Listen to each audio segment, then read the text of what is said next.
see why we had to switch around the topic so they flowed better into the Guardians. Yes, it flows better. There you go. That was, Those group first would have gave the people a break. no, we don't give breaks. Breaks? Who are we? Hang Austin? on. Okay, Cryptid, let it out. Did you like the movie or not? I liked it. Wow, what? You're expecting me to hate? What? Yeah, because you have Yeah. expressed several times in the past that you didn't like how some of these characters acted. Yeah. Also, you actively hated a lot of movies we thought you would love. Yeah. Also, and you liked movies that some of us did not like. For me, it wasn't even that. It was how you work. Okay, for the audience, we do movie nights, everything, but like you weren't saying much. Like I watched it twice. I'm like, what does that mean? What does that mean? I will admit there was one moment in Guardians where I'm like, oh boy, we're walking this path again with the kids. With the kids. But I was like, okay, thank God they didn't pull a love. Thank God they didn't pull a Love and Thunder. I like the way the kids were handled in this. Like so. Can I give my one tiny gripe from this movie? It's quick, I promise. Okay. Go ahead. So at the end of the movie, we're, by the way, audience, spoilers ahead. I guess you guys already figured that out already. Yeah, we're doing spoilers, so I don't really care about spoilers, but if you do, get out of here. Yeah, this is the last topic, so we'll see you later, I guess. Bye. Mm-hmm. All right. For everyone who stayed. On the socials. Anyways, going back. So at the end of the movie... No one knows your socials are. Well, I'll plug it up. Well, we'll put them in the description. It's fine. Yeah. Anyways, so going back to that. So at the end of the movie, like at the second post-credit... No, the mid-credit scene. I'm sorry. So we see Rocket... leading a new form of the Guardians, and one of those kids is named Phyla, and I'm like, oh god, how are they going? They're doing. It's a part of this trend that Marvel does, where they're de-aging their openly queer characters. But this character of Phyla is only Phyla in name only. In name only. So far, we don't know anything about her backstory. So, honestly, we don't know if she's actually the child of Mar-Vell or not. But we'll have to wait and see. That's like my one minor gripe. She's probably not. I don't think it matters anymore. No. It kind of does matter. Anyways, besides the point, that's like really that's only my minor gripe for right now. If I remember anything else, I will bring it up. But for right now, Marvel likes to do this thing because they've done it several times already, where they have their openly queer characters and they de-age them to either young teenagers or literal children. I mean, to be fair, and America Chavez. Yeah, to be fair, they have to be. Well, I mean, America Chavez could have been older, but like Wiccan was a child because that's different. For them, it's a bit different. Okay, but still, it's an ongoing trend that I have been seeing. And I have been noticing that they've been doing. I'm surprised they didn't do it with Fastos. I'm surprised we got any queer rep in Eternals. I don't think it's a. I don't think it's an issue because no, you want to know why they're doing this because they want to upset other countries like China. Besides the point, I just wanted to say my minor gripe. Let's just talk about stuff that we did like from the movie. We could go from there. Okay. Well, no, does anyone else have anything else they didn't like about the movie? Cryptid? Why are you guys pointing at me, damn it? You're the one who doesn't like I don't think the soundtrack flowed as well as we did in other movies. You shut your mouth. Counter Earth's song was great. Are we not going to talk about the dog? So the one song in the movie was great. Congratulations. It's not the whole soundtrack. That one song cured my depression. I hate saying that. That made me cringe. Dog Days Are Over was great. The tears of the audience is all the soundtrack you needed when watching this film. How about that? We didn't have tickets. I went there with Tony. I watched it in theaters. I'm a trooper. I also watched it in theaters. I have money in. I watched it in theaters, and damn, was my nephew tearing up at that movie. So. But I'm trying to think any problems I had. I mean, not inherently. I feel like I did, and I just don't anymore. I'll say this, just one nitpick. Well, I didn't dislike this character, but I would have liked it if they had made Adam Warlock more of an adult as opposed to a kid, because he was a kid entering a team of rebellious other kids. Yeah, I think they did mention why. They did mention why he acted the way he's acting the way he does, because he got let out of his cocoon. Yeah, I think I'm aware of that explanation.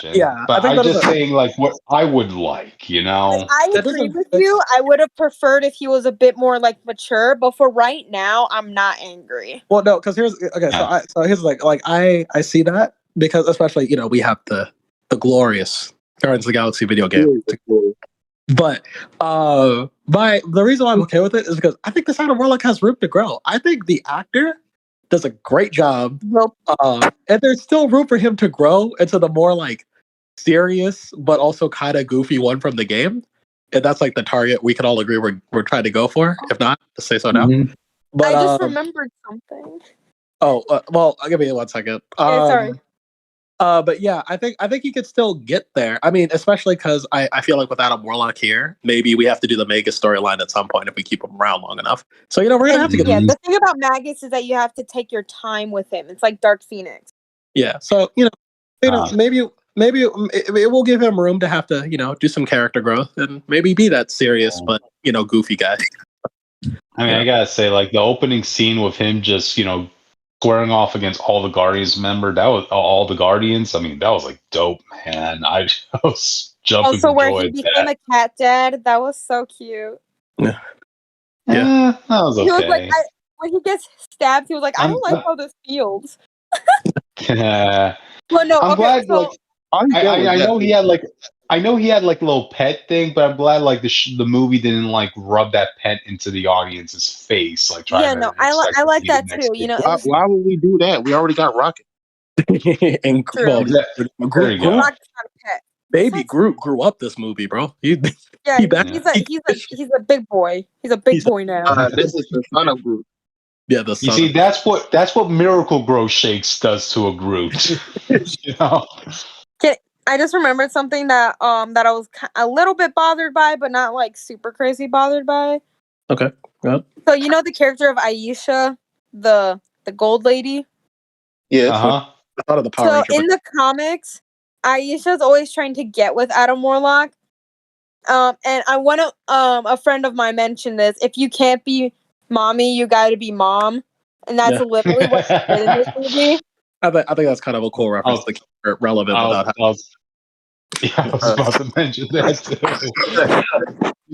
There's still a mom in her character with Warlock. So speaking of love, now that I'm thinking about it, there was one more problem that Jake brought up when we watched the movie together. Oh, remind me, please. I forgot. Quill's inconsistency with death in this movie. Oh, yeah, you right. I break that up. Wait, what are you talking about? From stunning people to me just kill them all. No. I said and then back to stunning people, and then we can't kill this guy. No. I said I loved that because there was a reason for both. I brought it up because he says you did not when we talked. No. I told Tony that again. For me, you talked about. You did not say that. No. Or when I told Akshay with Tony, I said I liked that. I don't know if you misheard me. What I said I liked about it was because for him, when he did that heist, he saw those people as innocent workers and stuff. He didn't know the full extent of what they were doing. So that's why he's nice about the lady and all this other stuff, and he doesn't want Gamora to shoot them. But once he sees what Rocket went through and how horrible all these people are, when he gets to that room, he's like, I'm gonna kill you all because what you did to my best friend. That's why I liked it, because it showed that he can kill with a purpose. He doesn't just kill blindly. If you told Tony that, you probably did when you and Tony watched it or talked about it. But you didn't tell me that. Oh, okay. Well, that yeah. Well, yeah. Because you brought it up again when Rocket and said Guardians don't kill.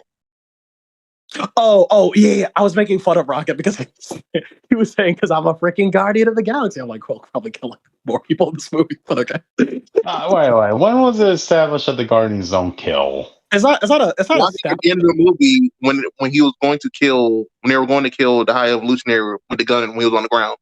Yeah, and he was like, "You're not going to kill him." He's like, "No, because I'm a Guardian of the Galaxy."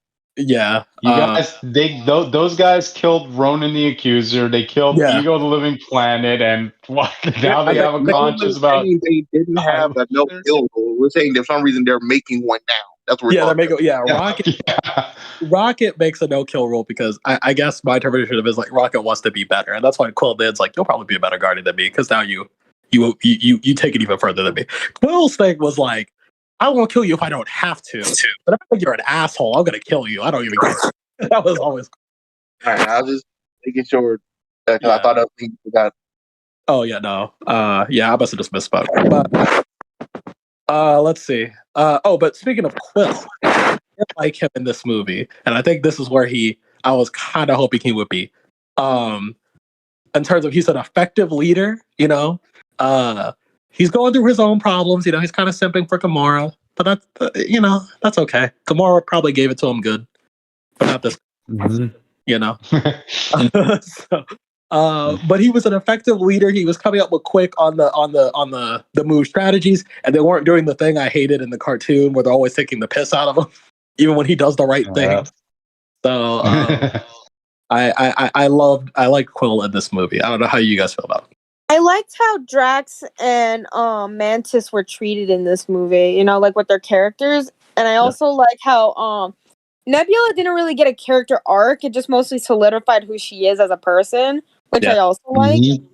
And also like how Gamora, she had her own mini character arc during that, being like, oh, I don't know any of you guys and I hate you too. I don't really know you guys all that well, but you guys seem pretty cool.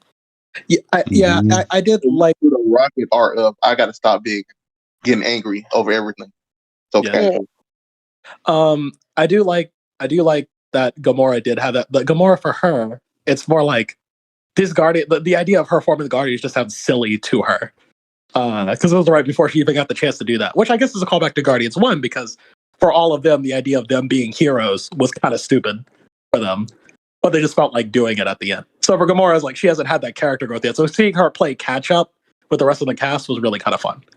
And she wasn't as much of an asshole to Quill as she was in game. I always hate that scene in game so much.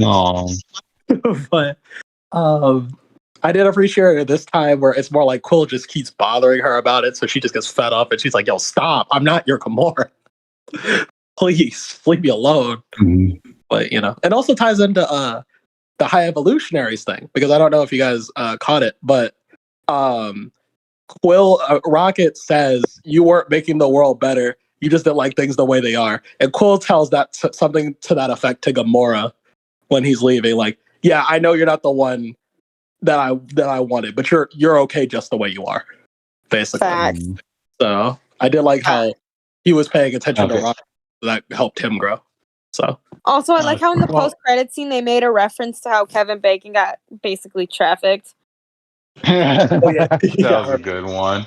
Yeah, his moves helped save the galaxy, so he should be given his credit. You know, my mom would probably not be mad about because she has this weird hatred for Kevin Bacon. Don't ask why. I cannot explain it to you, even if I tried. Yeah, gotcha. But anyway, since you brought him up with Jake, how do you guys felt they handled the High Evolutionary? I thought he was just Kang, but he's cool. He's good. This is like a Kang variant. Nah. Honestly, I kind of liked it. I kind of liked how he was portrayed, even though I don't know much about the character. Yeah. With Kang, I could see them. I see them trying to put like a little gray into his character. But with High Evolutionary, no, this dude is a mad scientist. He's downright evil. You are supposed to hate this guy, and that's why for the maximum level. That's why I appreciate. That's why I appreciate. Yeah, no, I appreciate his character too. The way he was visibly acting was so much like Kang from Loki. Yeah, at first. Yeah. And then he starts he was in every situation. Anytime something goes away, he was over dramatically reacting to everything. He's a mad scientist. We're just saying why we brought the Kang up there. Yeah. I liked him too. I liked how the more you could see him over the course of time just kind of losing his patience. And he just goes so hard. I like the line where he's like, there is no God, that is why I am here. Funny you should bring it up because hey, that's the second quote unquote god that the Guardians killed. Also, can we talk about Kraglin's and Cosmo the Space Dog's relationship in this movie? Like their whole running joke where it's like, take it back, I am not a bad dog. Yeah. No, and then at the end he does take it back. I do like how they get. I like that little ongoing gag. I do like how they get background development for like a sequel. Like, so if they come up again, they already have the relationship, their rapport set up. So they already. And I feel like you don't really need. Personally, I don't think you need to watch the holiday special to understand who Cosmo is. But if you want like that context, you can. Like personally, I already know who Cosmo is, so I didn't need that context. I think the idea is like. I think the idea is like. They might watch it. I think the idea is that like this team is already bizarre enough with a talking raccoon and a giant talking tree. So adding a telekinetic dog is just an ordinary. No, not just a telekinetic dog. A telekinetic Soviet dog. There we go. Russian. Okay, and then she also has her Russian accent. So aren't you proud, Jake? Aren't you proud? What? What'd you say? Also, I found out something about. Cosmo has her Russian accent. Yes. Okay, you happy? Yes. Happy? Yes, bro. Also, I found out something about this movie that I thought was really cool that I wanted to share. Go. So remember that scene with that like salmon color lady that Star-Lord was trying to flirt with? So basically that was the actress who plays her is the actress who plays Ratcatcher 2. Oh yeah, James Gunn. Oh, you didn't know Cryptid? He brought all his boys. I knew she looked familiar, but I was like, who should remind me of? I didn't know that was Ratcatcher. Where the actress posted a picture of her in costume, and I was like, wait, why do I follow this person? And then I went to her page, and I was like, oh, Ratcatcher 2. Cryptid, I thought you didn't know. Okay. You were like, if you were a character in James Gunn's movies, the superhero movies, they probably put you in there somewhere. That's what it seems like he did. Yeah, because that's how James Gunn rolls, man. Like whoever he works with, I mean, they're as tight as family with him, you know. But back to the High Evolution. I also love just kind of the setups in this movie as well. I mean, it's an obvious setup, but the gravity boots too. I just kind of forgot about them. But I do like that when Rocket was having PTSD, he was coming up with ways to fight the High Evolutionary in case it ever happened again. And that's why he made the grav boots on the off chance he showed up. So I was like, that's pretty cool. Another he literally just made it this movie, you know? Yeah. Like, he didn't clearly care until the movie happened. Right, yeah. That's fair. Yeah. Another touch I like they added with High Evolutionary was the fact that he had a disfigured face, you know? Yeah. One thing I always like with High Evolutionary in the comics, right?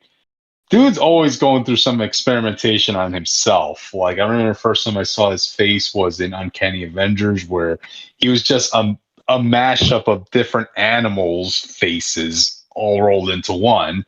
And then when you get into, like, Champions, right, when he was fighting against the Visions, he evolved himself to literally just digitize zeros and ones. Like, you know? Yeah.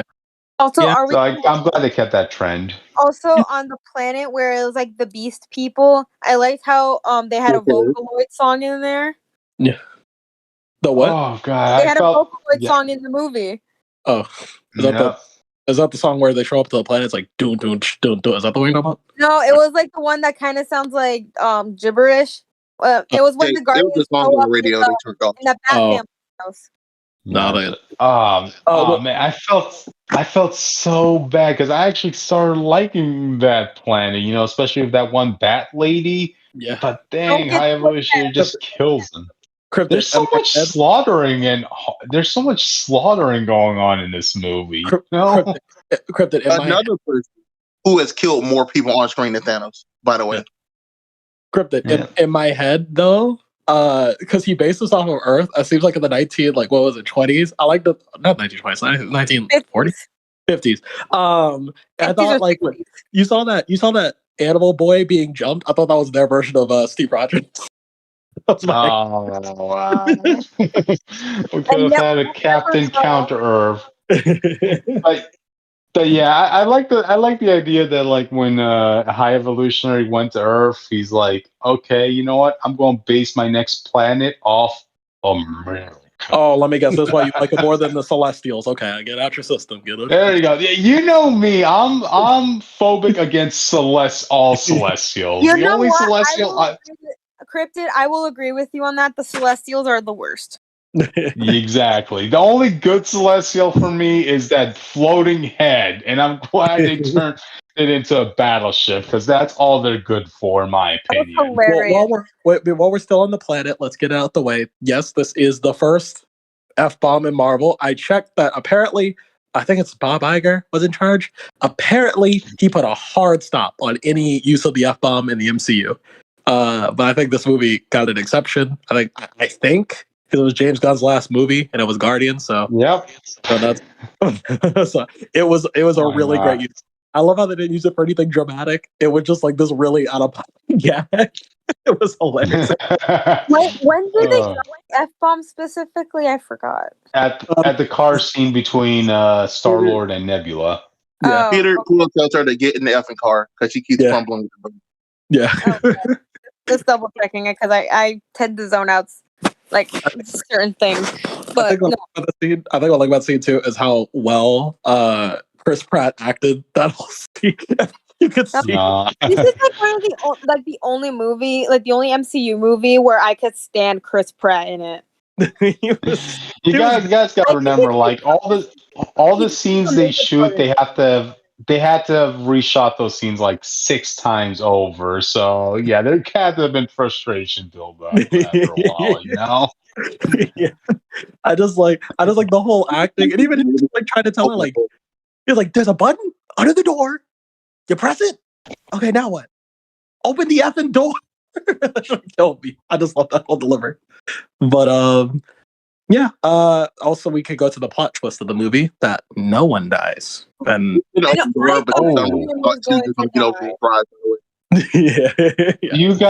Do you guys think somebody should have died? I thought Drax was gonna die. No, not really. Same. I mean, when the movie played out, I was like, no, not really. It's kind of like those old comic covers. Remember, like the old. No, like, wait, that's a lie. Because Aisha died. Well, who cares? We're talking about people dying in general. Whole planet died. No one cares. Yeah. Yeah. Honestly, I'm just like thinking of this from a story perspective of what James Gunn was going for, because I think he wanted to end this on a good note by the end. You know, have the Guardians disband, but on their own terms. Yeah. Because if he had killed any one of the members of the Guardians of the Galaxy, then in that case he would have disbanded because of the death of one of their own, instead of it being a happy ending. It wasn't intentional. I'm sure. We still do the same ending of people deciding to go their own way, specifically because the world needs them in different positions. I'm sure it wasn't intended. On the off chance it is, though, it did remind me of the old classic comic book covers. They're like, "Oh, will Superman finally meet his end?" They're just standing out his head, you know. And they never do. Yeah. He never knew that he was gonna die. It was just Rocket's injury. Yeah. So honestly, when I was watching this movie, I was really thinking that Nebula was going to end up being the one to die, because yeah, her story arc, really, when you think about it, it's really done. Like, where else? She had her development. She had her moments. She's best buds with her sister now. Like, yeah, what else is there to develop with her? Well, the main thing she wanted to do was protect little girls like her from people like Thanos. So I would thought she would have adopted a little girl or something. Yeah, she probably did. Actually, you know what? Nebula is one of my favorite characters in this movie, though. I actually kind of like her. Asked her to take her to kids, so she didn't have to do it. Yeah. I do like her. Other than making them laugh with a horrible parent. Yeah. But I do like her in this movie, though. Yeah, Drax more like a child entertainer. I do like her in this movie, though. I like how the supporter role she takes. Actually, I was very proud of her when Gamora snapped that she actually stood up for Quill, and she was like, "No, he's family too. Like, I ain't gonna let you hurt him." I was like, "Oh, that's really sweet. That actually touched me." I was like, "Oh, Nebula, this ain't you from Guardians 1 at all." I was best role Nebula. yeah. I also like that line where she was like saying, "Yeah, Gamora's always been like this, but everybody saw me as the bad guy in the beginning." Yeah, it's because everybody knows Gamora from like the tail end of her journey before she became a hero. So I guess that worked. The stuff you were doing that first one was way worse than Nebula shooting 2 people that work for evil organizations. Well, I always took it as like Nebula knows Gamora because like Gamora did just like I'm sure Gamora's decision to betray Thanos wasn't immediate. There was probably like a gradual decline in her being more villainous. So I like to think that like I agree. Oh, okay. But she say that like for the moment we met, you were not doing worse. Oh yeah. Yeah. People always looked at me when I was trying to kill planets, but not her when she shot. I do wonder though, and maybe I'm just like overthinking the gag, but there's like that moment where Cole explains to the red chick what happened to Gamora, and she looks at Nebula like she can't believe it. And I was like, no, that actually happened. I'm like, wait, but I feel like you would believe that because half the universe was gone for 5 years. Were you not? Yeah, but you're not going to believe this random dude you just casually met is the reason it happened. I guess, yeah, I guess that's true. I just thought that maybe would. Like he basically said, "Oh, the universe died because I felt bad about a girl." That's literally what he said in layman's terms. Yeah. That whole scene where with Gamora's Peter and Nebula when they were like with like Uda, I think her name was. Yeah, that scene was hilarious. Yeah.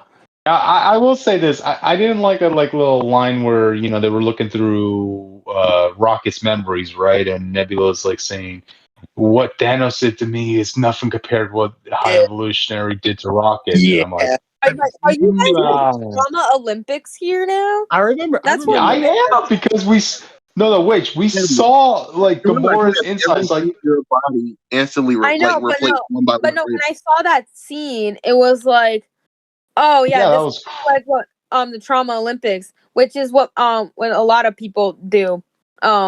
Yeah. I just remember in this case, there's an overwhelming amount of bad shit that happened to one person, and yes, the other person did have a lot of bad shit happen, but it shouldn't really be compared to the other person, They were both bad. I'm just gonna say, I remember in Infinity War where she was literally cut off into sections and being tortured. Yeah, I remember. I raised my eyebrow at theater at that scene. I was like, really though? Like, I don't even say like you are comparable. I'm just saying like I don't know if he treated you. I mean, hell, like she was getting keep in mind, she was also getting verbally abused by constantly being reminded she's a failure compared to Gamora.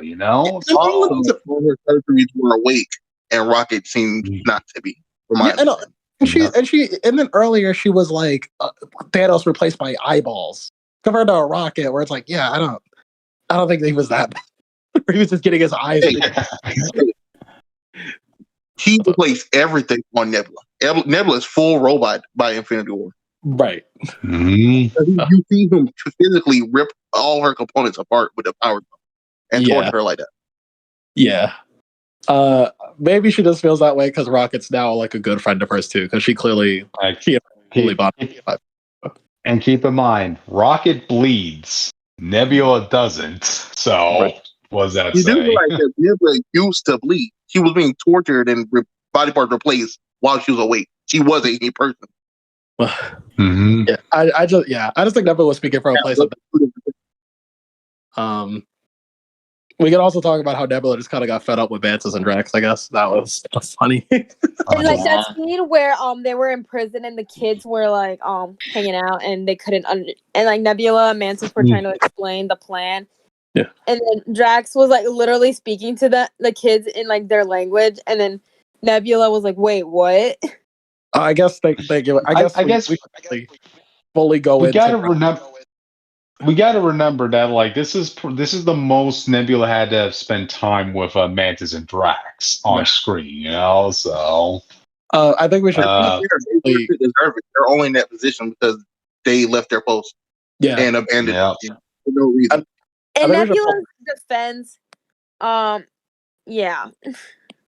I think we should probably go into Drax because this was their attempt at fixing his character after Guardians 2 as well. And I think it was, I think it's like the best way to do it. I think it's like based on where we were now, so I was okay with it. I think the best way they handled it was just focusing on the fodder aspect of him, you know, in a relationship with those kids. And it's kind of weird to think about it this way because, like, he literally is the only one in his team that's an actual father, you know. So my problem with that is that they also abandoned his revenge storyline out the blue to the point he didn't talk about it anymore. And the fact that his first instinct when a little girl rolled a ball to him was a thorn in her face. I think in context, like when I watched the trailer, I had a problem with it. I think context. I think the movie was saying like for him, that's like, well, his daughter would be able to catch that. That's probably why he did that. I think that's why he would do something. If there's common sense that this isn't your daughter, and she right, but he's also. But you forgot. And your solution was to give him 20 more kids that aren't his daughter. You forget, man just clearly states, yeah, you're canonically an idiot. So like, exactly, you give him 20 kids. Right. No. I don't even say that. I'm saying that was their way of fixing it. Like, yeah, he's an idiot, but like he's good with like, you know, playing with the kids, entertaining them and stuff like that. He might fuck up, but he's not gonna like kill them or something. You know what I mean? Like that's kind of like they kind of settled with it. Because we couldn't go back to Drax the Destroyer from the first movie. I think that boat was long gone. I mean, especially because Thanos is gone. Like, well, no, not just that, because like, you know, the actor himself just gave up, you know. Like, what were you gonna say? I think they should have did what the game did, and the moment he got around the children, he actually went into father mode. Yeah. If he took it more seriously, I hope there are kids involved. So that was his first time we actually seen him with a child. So to see for him to immediately like start dotting over them or showing full on concern, or trying to teach them something just on the fly and stuff, I feel like that would have actually been better than just making laugh like, well, you just take care of them then. Yeah. But you know, as far as like him just being a father, I think that was pretty much the best for his character to go. But you know, I didn't hate him in this movie like I thought I would. He wasn't as annoying as the special. The only thing he did that actually I legit got mad at was him leaving his post for a stupid reason. Even though I did like the visual gag as they were trying to get into the ship, they were Quill was leaving. I did like the visual gag that Blink you'll miss it, but that was pretty cool. It also doesn't help that Mantis is like all this growth somehow still believes him. He just didn't touch him and stop him. No. I don't know what her deal is with Drax is too, because she's okay with taking over his personality, make him forget stuff, but she won't stop him. Like he's on the bike, hey Drax, stop. Like, you know what I mean? That's kind of where I'm like, where is she driving? And that scene where like Drax was like got on the motorcycle and was like, "Hey, Mantis, hop on, we're gonna go back to the ship," and she's like, "The one right there." Right. I think Mantis is probably the most inconsistent because she really has no reason to be the way she is. I think the movie Drax, I'm okay with. I make peace with. Mantis, I'm like, I don't know what you're trying to say, Mantis. When she's just going with the flow, basically. Well, they want you to take her seriously because she's like, no one takes me seriously on the ship. No one listens to me. Even though Quill does, he just doesn't acknowledge her all the time. But then she does stupid things. Like, you know, not paying attention to the shoot, which, again, I guess someone told her, but at the end of the day, you know, she didn't check. She lets Drax just kind of drag her around when she should have just stayed with Rocket to begin with. You know, stuff like that. And then when Drax gets yelled at, rightfully so, for his mistakes, she's like, all you care about is because he's dumb? Yeah, it's like you care about competency and all this stuff. Like, yeah, we're in a life or death situation. Am I supposed to be Our friend almost died because y'all decided to randomly leave your post, and we thought Peter was going to die because of that. Right. So I don't realize it, right? The half the Guardians would be dead right now. Right. I was saying Mantis doesn't have her uses, but as a character, I'm a bit confused as what we were trying to say with her. And then at the very end, she goes, I used to I'll do all the stuff for Ego, but now I used to do all the stuff for the Guardians, but now I want to do something for me. I'm like, well, but the Guardians like keeping you here, like, you could have just left, came back whenever you want. I don't know. I'm just confused. We never asked you to join. You just stayed. Right. I mean, Gamora came back from the dead from another timeline, and we didn't force her to stay. She just left. Mm-hmm. To be fair, she snuck off before they even knew that. That is true, but I'm sure they didn't. They wouldn't have like forced her and chains and stuff. Peter probably would have tried. He would have, yeah. But I don't know. I don't understand Mantis' character. She's the only one I'm like, I can't come up with anything for her. But Gotcha. Okay, now I feel like we should talk about our favorite scenes in the movie. Like, what would our favorite scenes in the movie be? Peter's conversation with the High Evolutionary, because that was so much like me. That shit was hilarious. I don't care. I don't care. Before he even said it, I was already saying it. Dave's like, "Oh, what? Well, you're gonna like this scene. Watch this." I watched it with him. Yeah. I was already like, "Oh my god!" Not another monologue. And they called me and starts like, I don't care. But what about you guys? Personally, for me, it's between two scenes. It's the hallway fight scene, which damn, that was a brutal ass scene with a proper music number. But also like the scene where, but also the scene where Rocket finds all those baby raccoons, right? And he finally acknowledges himself as a raccoon, and that last line where he gives the evolutionary, "I'm Rocket Raccoon." Like, beautiful, man. Beautiful. I like that scene. I still just don't understand why he couldn't accept that. That's been oh my god, I have a race. But that was a thing, and even like before that movie, that was the thing. Like even it's the thing from one. I just never understood why he did that. Wait, Austin, wasn't it established in the comics that Rocket comes from a species that just happens to look like Earth raccoons, but he's not from Earth? I believe so. But in this movie, they clearly show that he knows that he was around raccoons.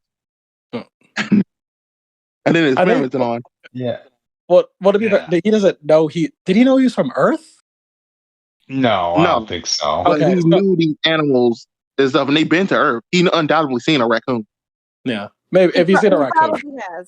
I mean, Tony Stark and all people were probably showing this man memes of regular raccoons. I ain't gonna lie to you.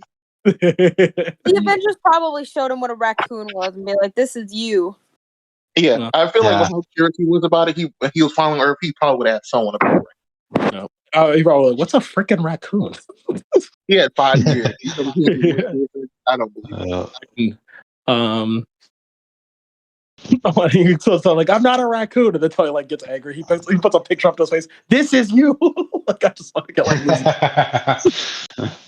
But for the sake of what the movie shows, I guess we could just say that maybe he just never asked, and he always just thought, oh, I know what I look like. I just didn't know what that was called. A raccoon. Alien race.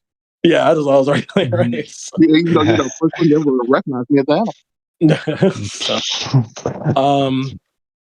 Which was your favorite scene? Well, I also have 2 as well. So the first one was the scene where Aisha and Adam were trying to interrogate one of the Ravagers, but they ended up Adam ended up killing him by accident. Mm-hmm. I thought it was pretty funny, and that's where he adopted his pet. So that was pretty. That was nice laughs. And then my other favorite scene was the final scene in the movie where Dog Days Are Over by Florence and the Machines were playing. That's probably my other favorite scene. Oh. I'm trying to think. What was the hallway fight? I think was pretty great.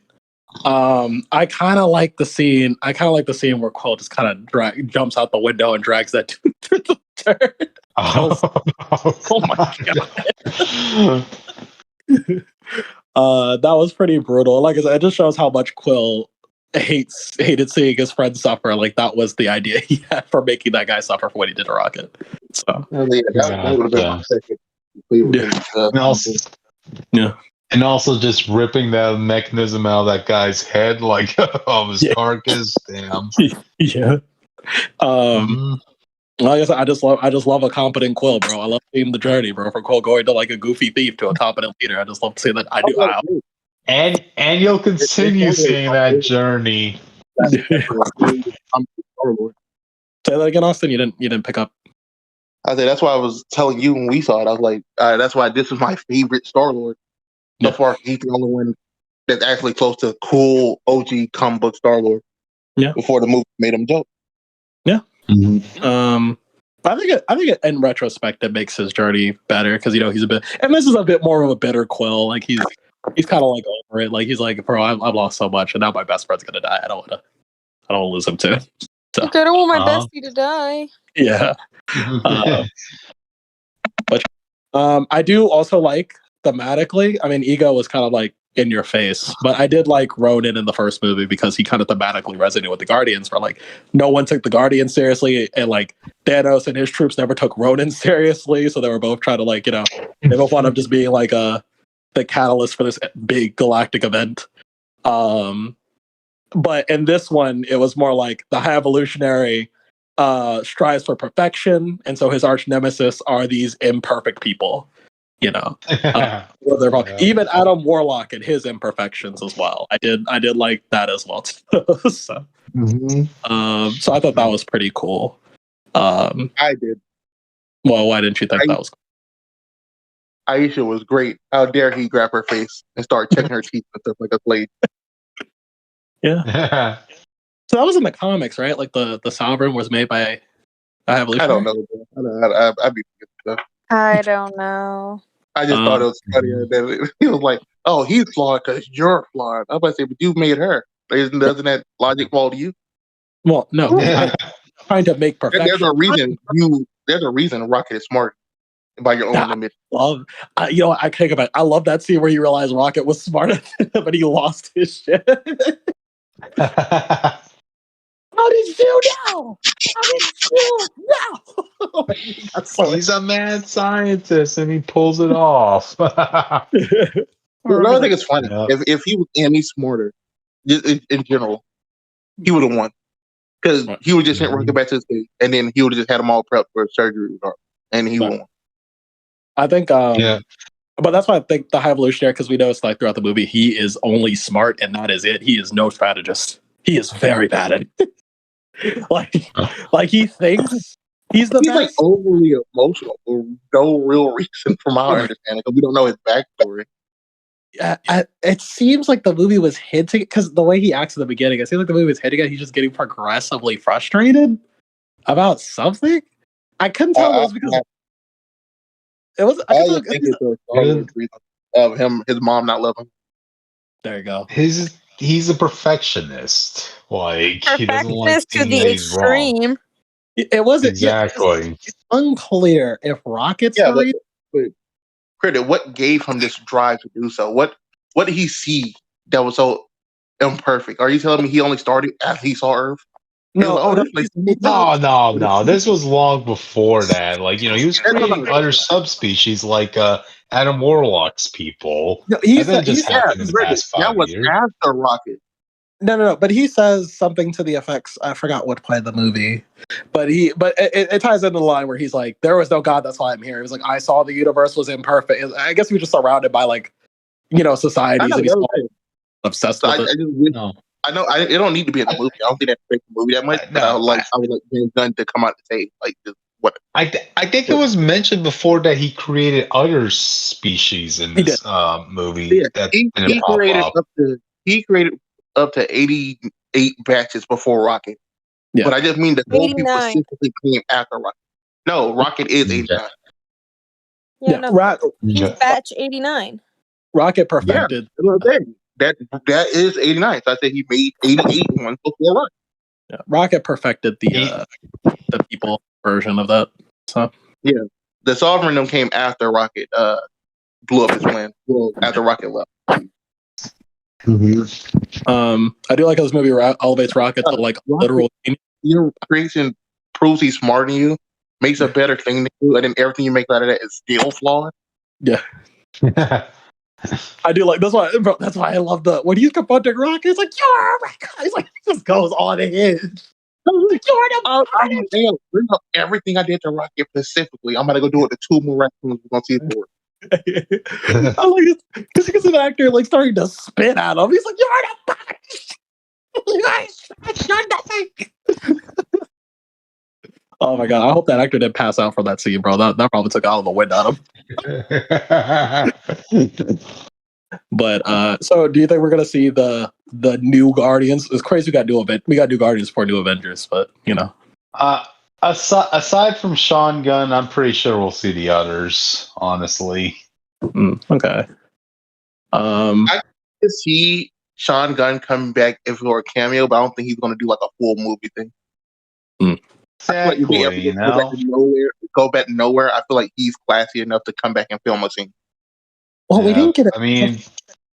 Vin Diesel and Bradley Cooper they just have to record lines. Like, they don't need to show up for any shoots. But they didn't. What's weird is they didn't promise the Guardians, but they promised Star-Lord was coming back. Yay! Yeah. Well, I think that specifically is because Star-Lord's going to show back up first because he's on Earth. I feel like if there's an Earth situation, and if S.H.I.E.L.D. knows Star-Lord is there, they're probably going to go to approach him. It's weird. That's going to sound so weird seeing Star-Lord teaming up with S.H.I.E.L.D. Like, I never saw those two compared, Yeah, it's because like last time, in general, like, Nick Fury's going to show up like, hey, yo, I have a new Avengers initiative. Like, right. I just mean, I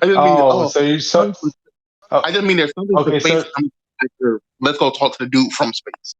Yeah. So you're saying that Star-Lord's going to have a hand in Secret Invasion? No. I think that's a bit above his pay grade. I just feel like if something other than the scrolls from space comes, I can see them going to Star Wars. Like, you got any notes about this? You've been in space, this races. Have you seen it before? It would be weird for him to just be recruited because I don't think people have much of a rapport. He doesn't have much of a rapport on Earth. I mean, the only time they have records of him, his emotions endangered half the universe. So, I wouldn't really. Yeah, but if you have organizations that monitoring space, you can't tell a spaceship coming and dropping a person off. No. I'm not saying that. I'm not saying that they wouldn't know him. I'm saying like, would they recruit him? Because all the feats that Cole has, makes him credible. Yeah, they wouldn't know. I don't mean recruiter. I just mean asking questions. He will have knowledge that they don't have. Like a consultant, maybe. Yeah, Yeah.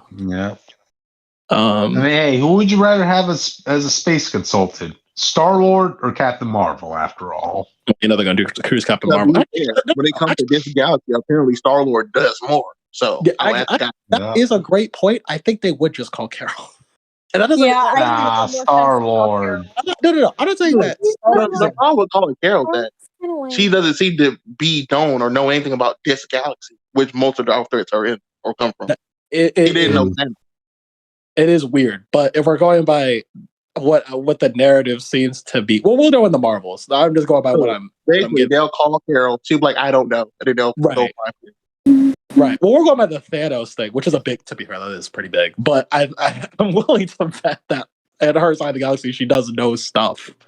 I don't know how she doesn't know Thanos, but I'm willing to bet Nick Fury would call her for something. So before we leave, there's one thing I want to talk about. Okay. There was no Nova Corps in this movie.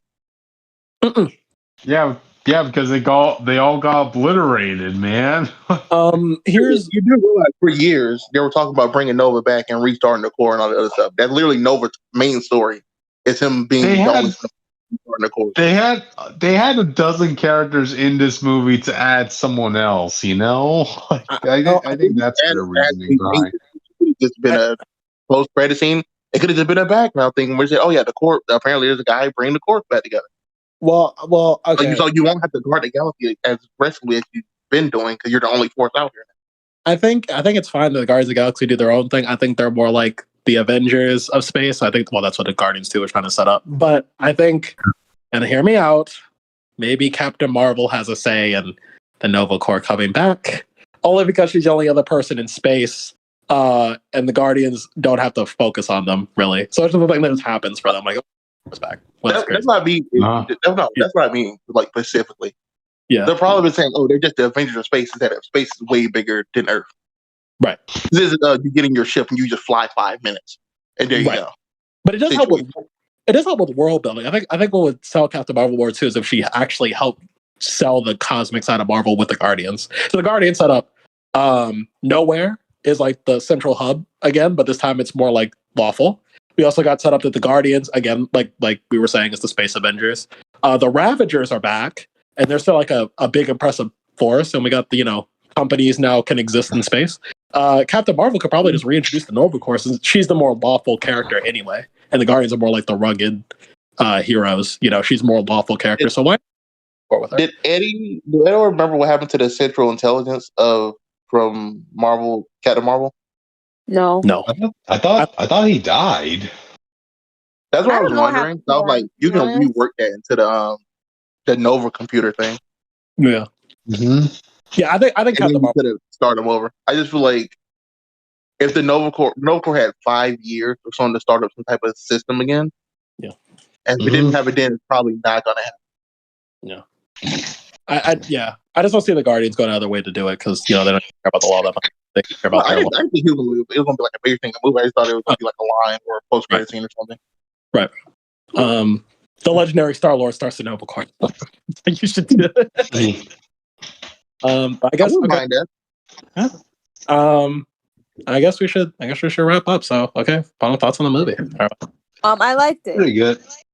What's your rating? Give it something out of 10. Oof. 8.5. I'm at 8.5 too. Yeah, I'll give that. I'll say 8.5 as well. If Mantis was just a little more consistent character, I feel like we all agree on. This is like the one thing we all agreed on was this one movie out of all the MCU properties. Hey, aside from Doctor Strange, come on, guys. We don't like I didn't really like Doctor Strange that much. The only two Marvel movies everyone loved that we had a disagreement on was Black Panther and No Way Home. Yes. Funny enough, both of those are where everyone versus scripted. But I will probably next Marvel movie we'll be reviewing won't be until the Marvels. I'm excited for that. I still gotta watch the trailer, bro. Like, I know y'all say y'all liked it. Yeah, I like the trailer. It was really I'm excited for the planet of people who sing.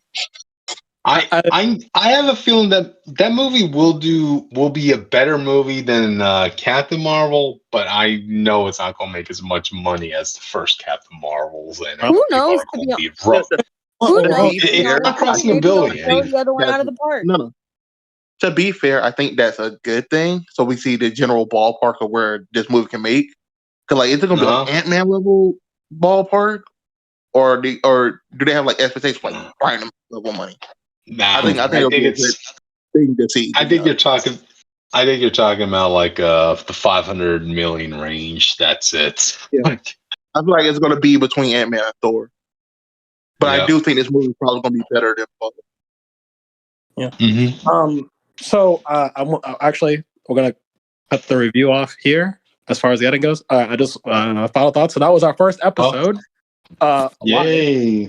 One of many, guys. Yeah, so did it. If you guys in the comments have any suggestions on like what we could do better, let us know in the comments. Or if you want us to talk about other comics, maybe we'll look into it. Depends. Don't make any promises. If they do that, it'll be you, right? Because everyone else read comics. Yeah. So recommend a comic for Jake to read. How about that? Well, Jake did say he would review something. Also, when I remember to, I will talk about the Twisted Wonderland chapters every time I finish it. I'm on chapter 4 right now. Book 4. Yeah. I also I read IDW Sonic. Pretty good. I recommend it. Go support the boy. We also I would will occasionally do video reviews if most of us play it. Yeah. Yeah. I recommend Briar from Boom Studios. There's only 3 issues out right now, but they're all really good. Yeah. I recommend Briar too. I also recommend the Massive Verse and Power Rangers. comment. I have no idea when this will be up. I'm just gonna try to do it by the end of the week. That's what I'm gonna do. Gotcha.